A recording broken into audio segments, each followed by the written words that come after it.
Hi, my name is Kristen Robick, and I'm going to talk about anxiety disorders. And I have a presentation, and I'm going to share my screen.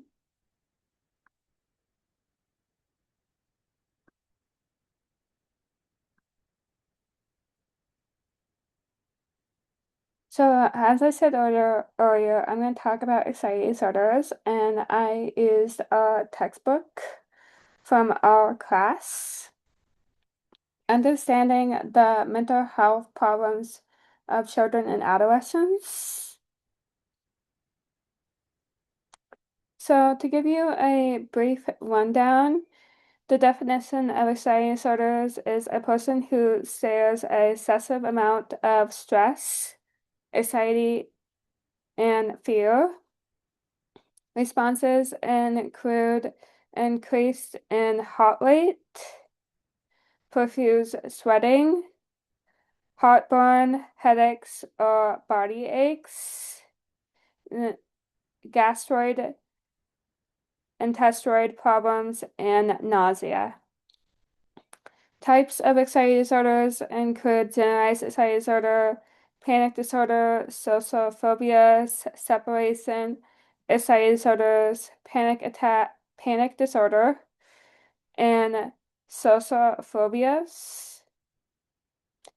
And then for treating anxiety disorders, it includes cognitive behavior therapy and medications.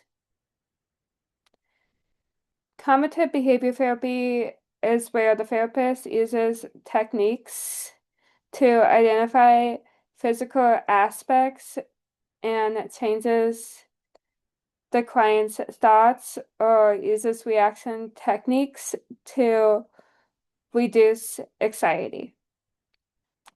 And then types of medications that therapists use or clinicians include anti-anxiety medications and antidepressants. And then the reason why I chose this topic is because it stems from personal experience. I have generalized anxiety disorder and I work at On With Life with Neuro Restorative. I work inside of a group home. I work with clients who struggle with anxiety and depression. And I just chose this topic to advocate for myself and to also to advocate for my clients.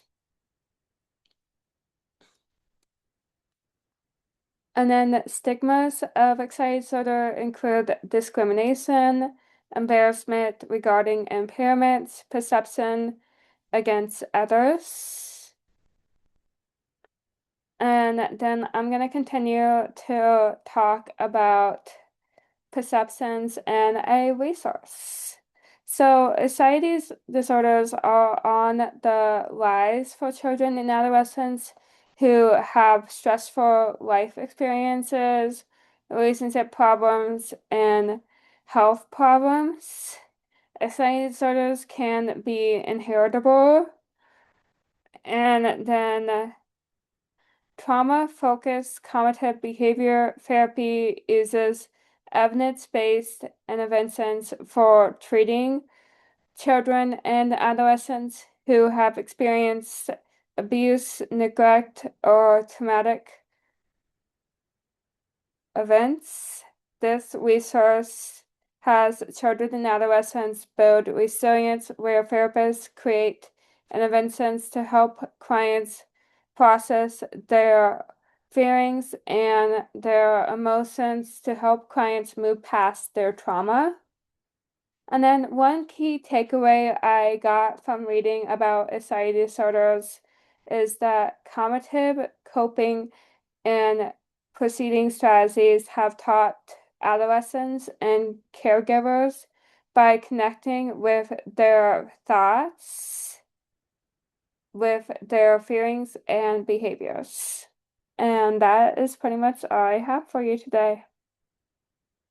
Thank you for listening.